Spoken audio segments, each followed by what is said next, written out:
to address what's going on up at Parkhurst. We have the team here. We have Charlie Hay from Tappe Architects, and we have Hill represented from Vivian and Mark. Yes, they're the owners' representatives on the project. Meg White is here from the town of Winchester, and the rest of the EFPBC team, which is putting together the school.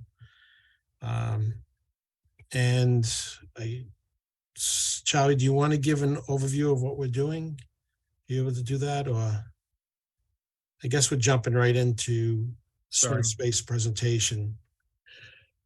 So there's the agenda. Yeah. And then Andrew, do you want to share that image of the plan? Great. Watching at home who may or may, my name is Charlie Hay from Tappe Architects. We're the architect for the Lynch School. We're not technically the architect for this modular project, although we are also working on improvements to the Parkhurst School, which will be limited and be interior. But we have been giving guidance on the sort of how this project was laying out, and our engineers have been involved in some of the sort of site work. This drawing is hot off the press from the modular company and is showing two phases of this modular project. Andrews Street is diagonally at the bottom of the sheet. You can see there, going from sort of left to right off the sheet. The large box, the large orthogonal box at an angle, is the proposed modular project. And then to the left in that blue area is the proposed parking area on the softball field. So the intention here is to take the existing field and make it a temporary parking lot to get cars during the use of the modulars off any adjacent roadways and into the parking lot. It will also allow buses to turn into that parking lot with their right-hand door to the curb, drop students off, and then swing around and leave the parking lot. So all bus pickup and drop off can happen in that parking area. Students will then proceed down a sidewalk and around the front of the proposed modulars and enter the Parkhurst, most likely at the current front door, because that's where administration is. They could also go in the rear door by the other smaller modular if they wanted, but I think we're anticipating most students will come right in the front door because that's sort of close to the front of the modulars. So there will be a walkway that keeps students off the street or off the road and on the site. And some students, the older students, will enter into the modular building. The younger students will proceed to the Parkhurst School. The pre-existing playground, which is to the left of the existing modulars, will remain during this project for use by students for recess and the like. There will be some drainage structures involved in this that are on a temporary basis. We're putting in drainage under the parking lot to deal with stormwater management.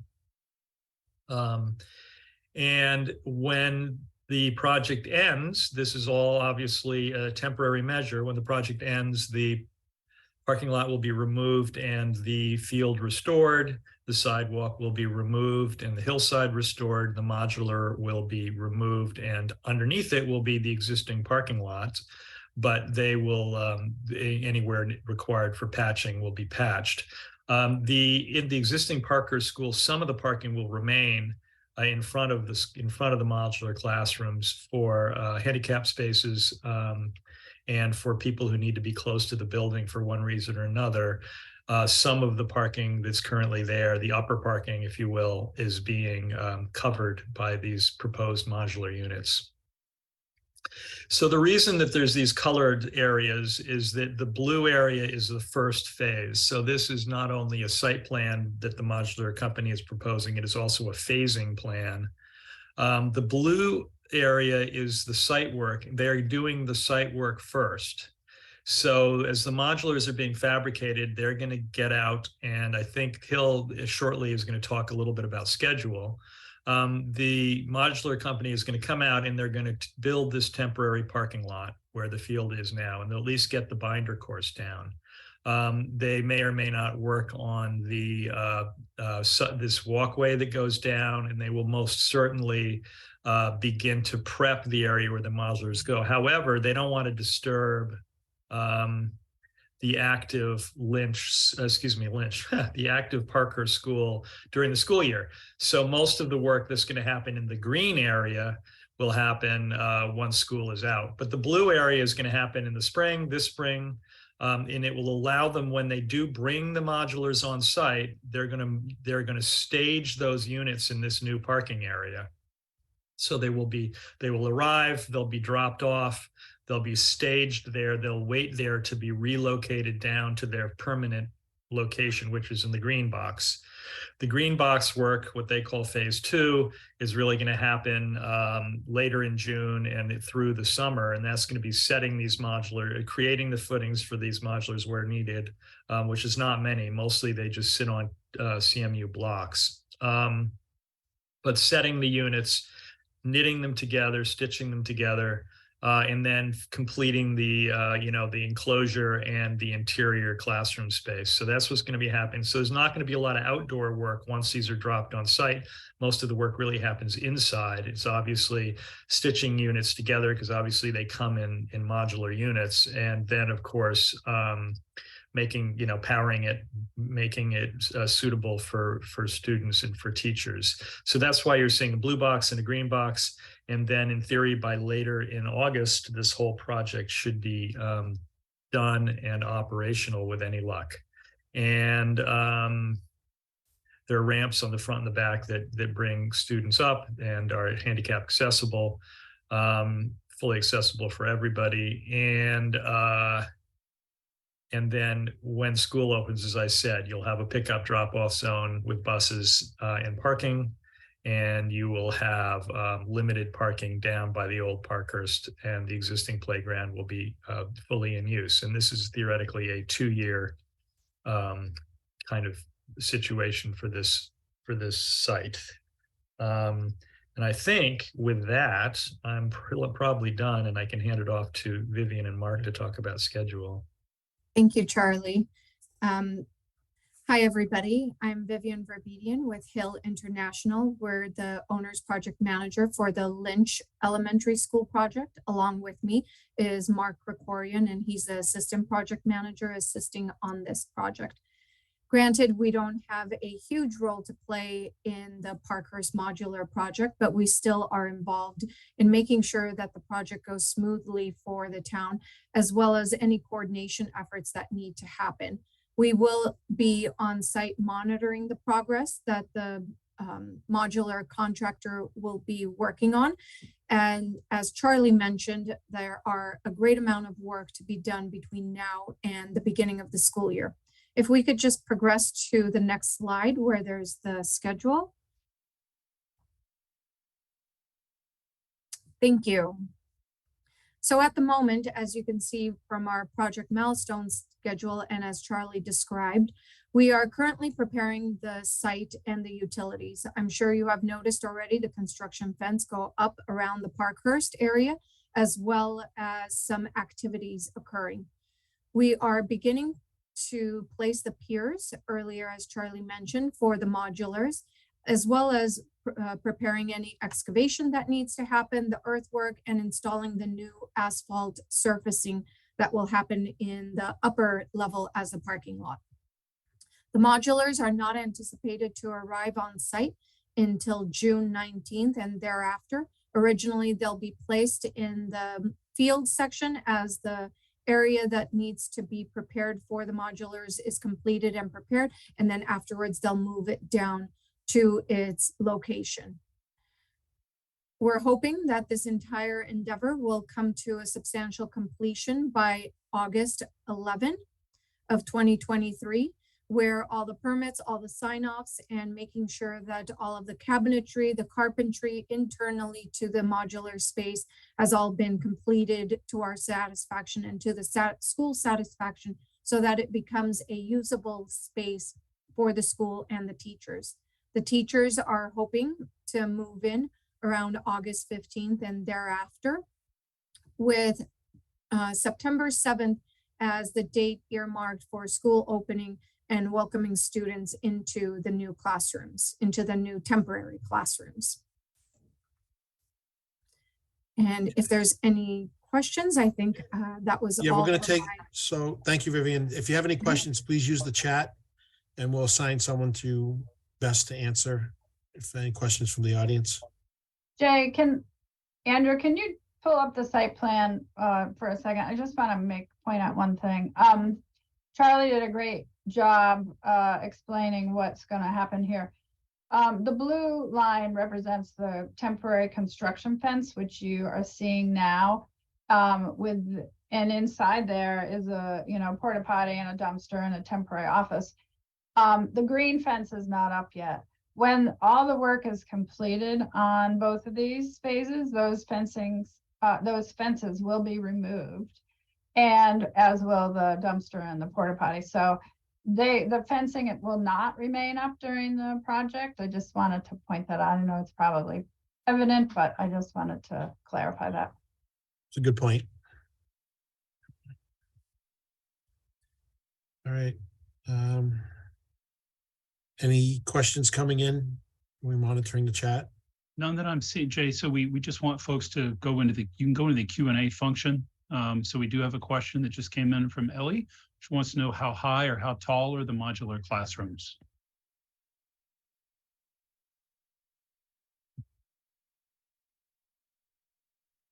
Charlie, can you answer that?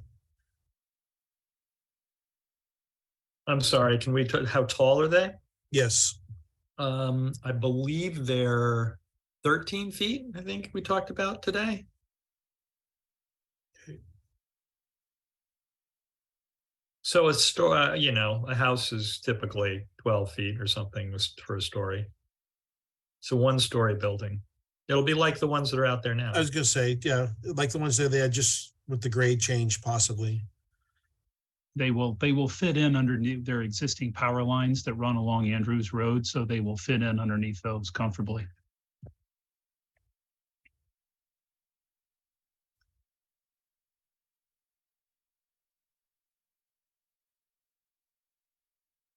Any other questions coming in? How about There's this? a couple Yeah. in there, yes. Can you please explain the irrigation plan? Already the runoff is eaten away at both sides of Andrews and Samoset, since there isn't adequate curbing, so there's concern the parking lot may make it worse. And this was an early concern. This is from M. Kinsey. This was an early concern of Beth Rudolph back when she was our town engineer, now our town manager. So we have some particular investment towards stormwater management, even though it's a temporary 2-year parking lot. But who would like to take that? Well, I can just say that there, the item in the middle of the parking lot that you're seeing there will not be visible once that's a underground infiltration system that was designed by the civil engineer, and that was designed with all this pavement in mind, and that will capture, you can see the drain lines, and that will capture the water that falls onto that parking lot, and it will infiltrate it and then slowly release it. So, and this infiltration design has been reviewed by the town engineer office and has been signed off on. So we don't expect there to be any additional runoff created by this project. Thank you.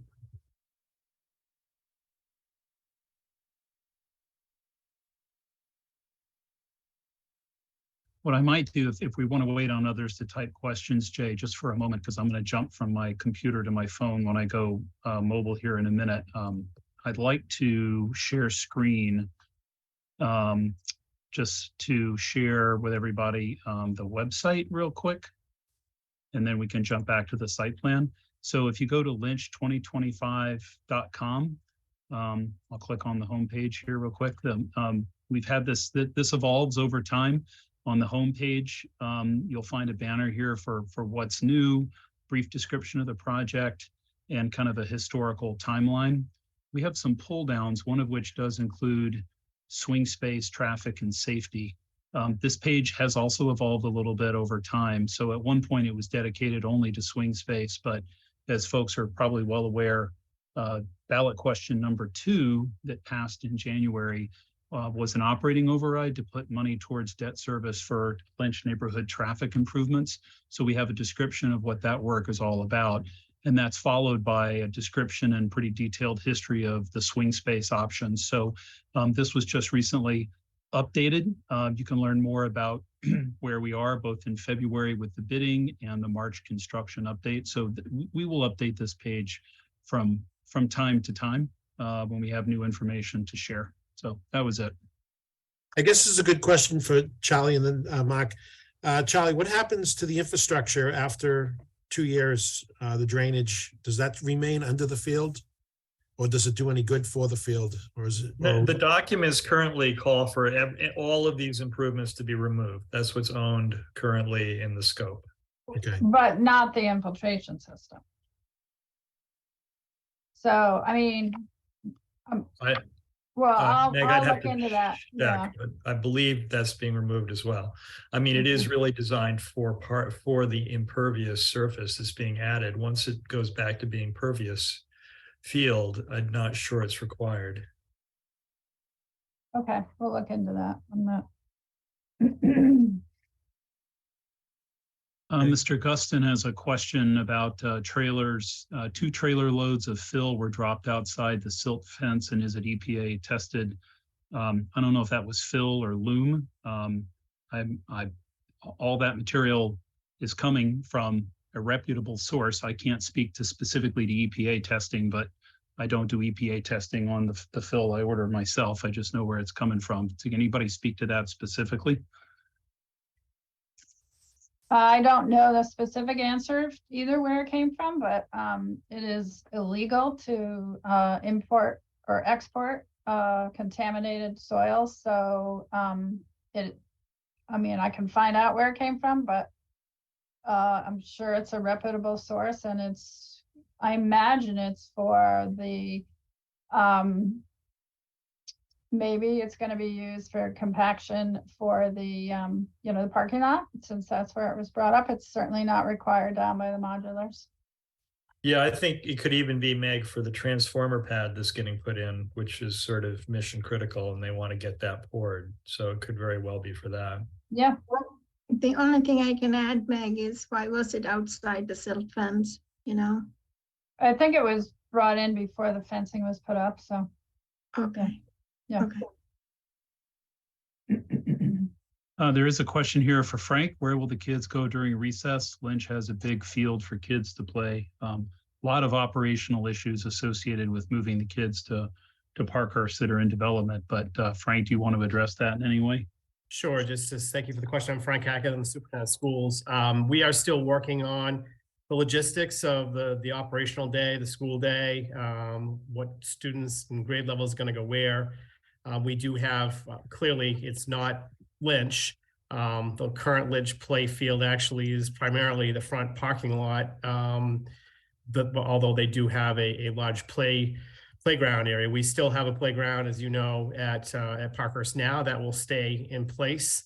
The project also includes repaving and resurfacing the back of Parkhurst, which is currently paved, but it's in really rough shape.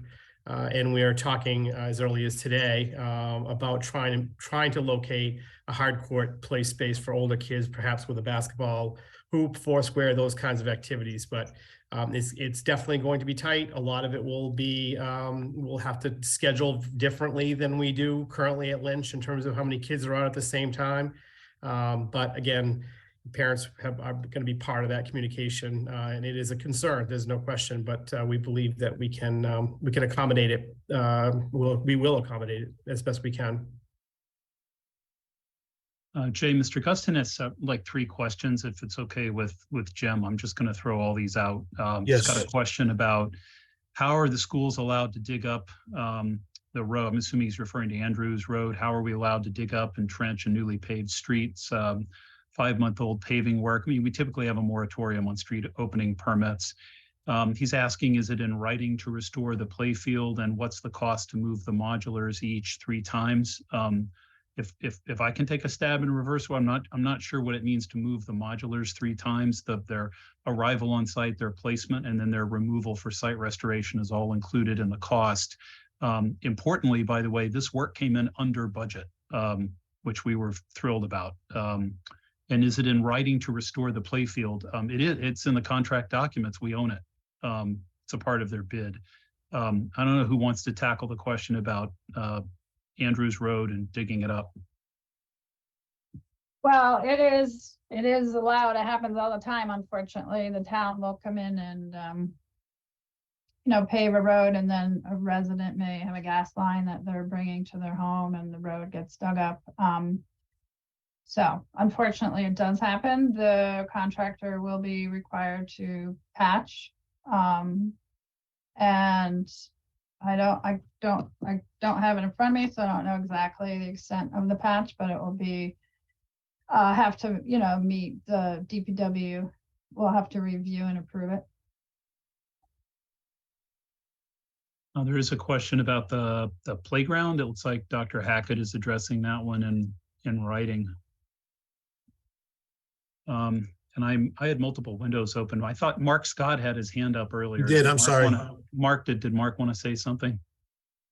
Oh, I was just thinking back to the question about runoff damaging the roadway. Just curious if that was something that had been observed prior to the start of work, or if the silt fence was in place after work commenced, or like there shouldn't be any reason that work on site would have an impact on the roadway. So I was just curious about the sequencing and the timing and when this was observed. I gather that it's been a historic problem and that it was not something that happened over the past 10 days, but I could be wrong, but I have not been made aware of any erosion coming off the site. Awesome, thanks. And also, just as a point of clarification, I'm not sure these are silt fences. I think they're construction fences, right, with scrim? That's true. They're construction, but there is also erosion control measures in place around the perimeter of the fencing. Like straw bales. Yeah.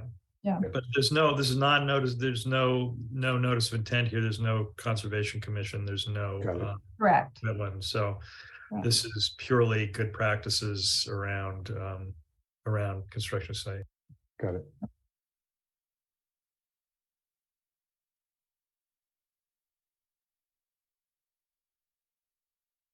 Anything else coming in, Chris? No, Frank's just addressing a question in writing about the number of kids on site. No open questions right now. We can leave it open for a minute. I'm happy just to say that one out loud too. The question wasn't around the number of students who would be, it's the playground related questions. Currently the preschool uses the playgrounds. We know we have 4 sections of preschool there at Parkhurst right now. The preschool population generally starts smaller and then gets larger as we go into the spring, as we bring younger students on. No given time or even all the preschool students out on the playground at the same time. So there'll be some scheduling, some logistics that we'll need to schedule. We will also try to make sure that the surface is out back, which is completely accessible to preschool. They have doors that open right onto that back surface, has play opportunities as well. So we might have to do some of that as well with preschool and do some rotations. But we have plenty of staff. We won't overcrowd the playground, and there's a staggering of the day also for preschool and for general education. I also mentioned that we are still reviewing how many kindergarten sections we're actually going to be able to bring on site at Parkhurst. We still are trying to figure that out right now, but it does not appear that, first of all, we have 4 kindergarten sections right now at Lynch. The projected enrollment looks like we would have 3 next year. And we also have an additional special education need next year that we don't have this year. So we are still trying to figure out if we'll be able to we know we can't bring all 3 sections on the site, but we're not sure if we can do 1 or 2. We could definitely do 1. We're not sure if we can do 2. The students that would not be coming to Parkhurst would be located at one of the other elementary schools. we're still logistically trying to figure that out. And can I just add to that too, Dr. Hackett, just for a moment to say, this was one of two options that the EFPBC and project team developed for town meeting review and approval last year. It's tight. It looks tight because it is. We did have another option, which would have half the number of modular classrooms, but a larger investment in other Winchester facilities. That was ultimately not supported by town meeting. Their preference was to put more money towards some temporary work for a reduced overall cost. And so this is the consequence of that. Everything takes money and it's got to go through town meeting. So we had a very lengthy debate on it, and this was the option that town meeting preferred by a somewhat wide margin, as I recall. We do have another question, Jay, from Ed. Are there any plans for repaving Samoset Road anytime soon? The surface between Westland and Emerson is now in pretty bad shape. Does anybody know that specifically? Or we could talk, but the DPW does have a pretty routine paving plan. Samoset, I'm assuming Samoset is on their schedule at some point anyway. Yeah, I would contact the DPW. You can speak with Mike Wise and he could let you know what the schedule is this coming year next.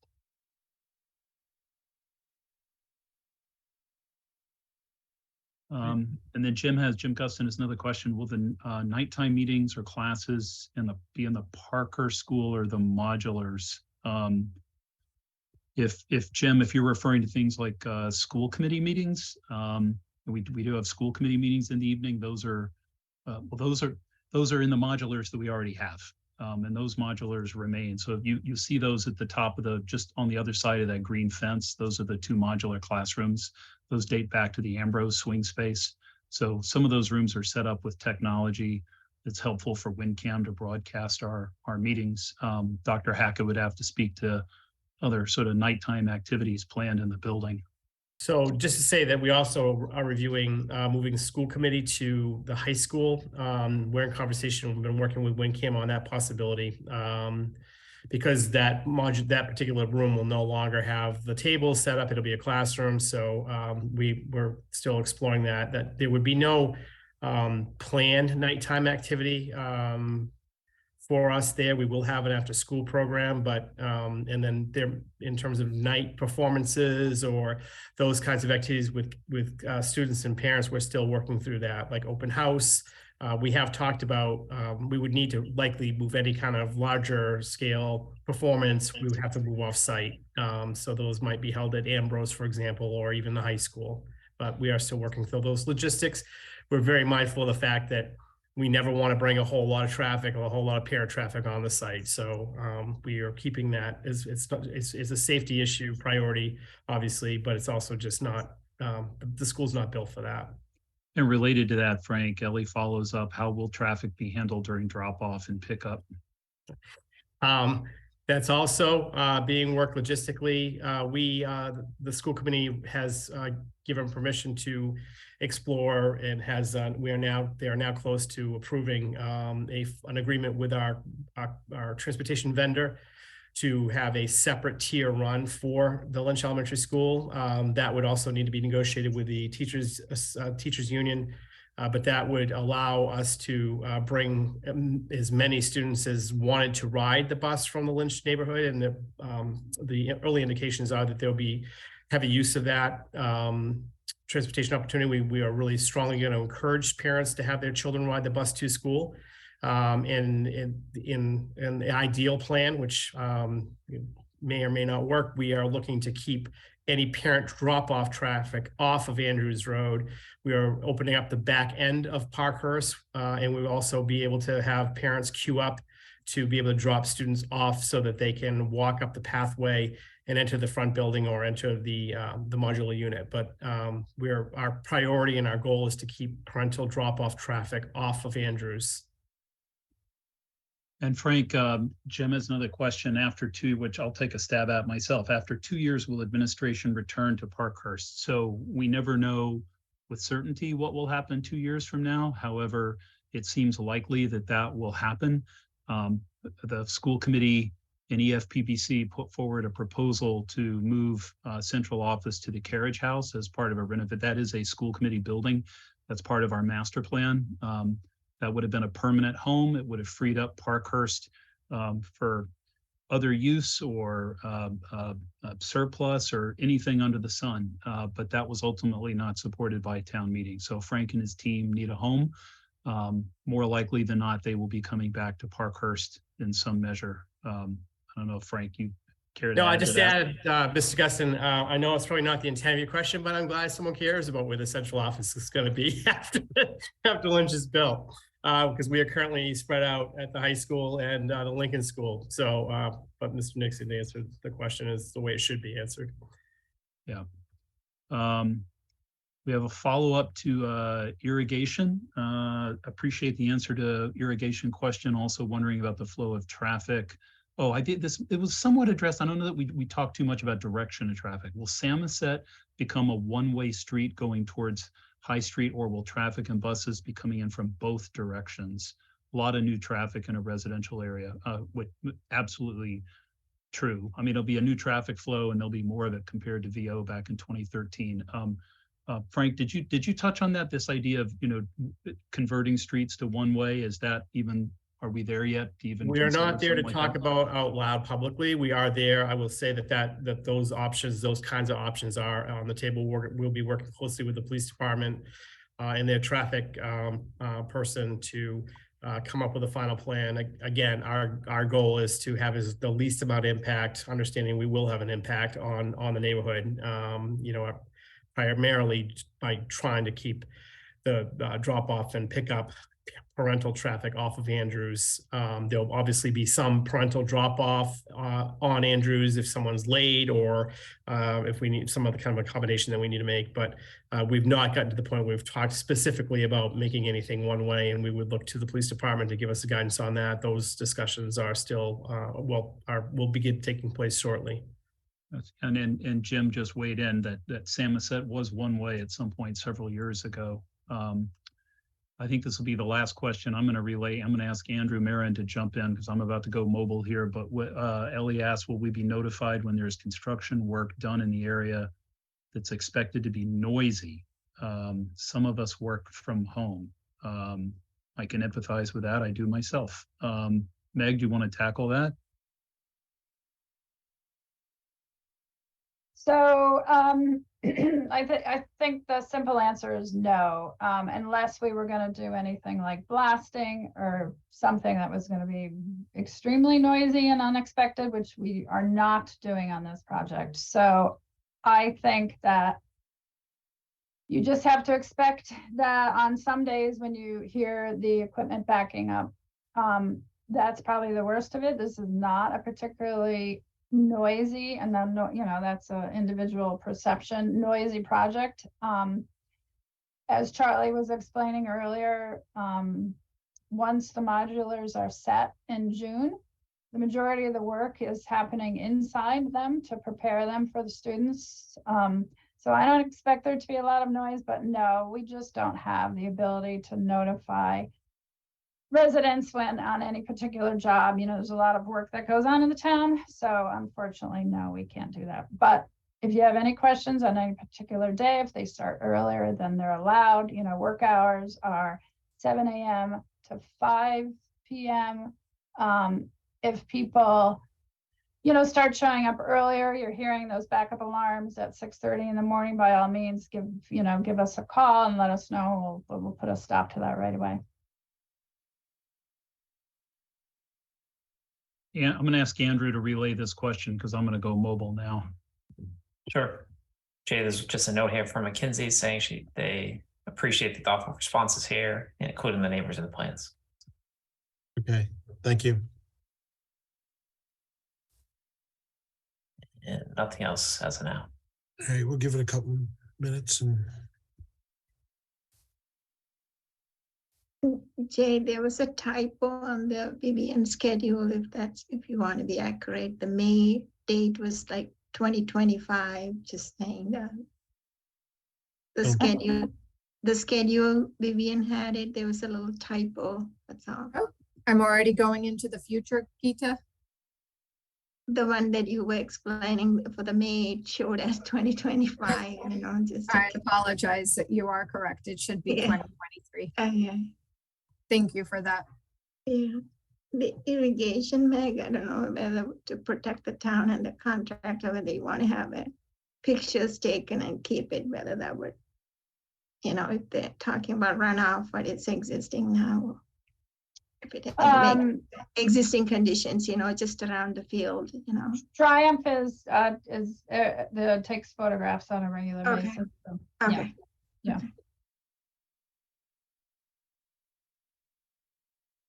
Okay. I don't see any other questions. Anyone else have anything for the meeting? Nope. So we'll make a motion to adjourn. So moved. Thank I you. second. Thank you. Lisa, Yes, oops, yes, yes. thank you. Brian?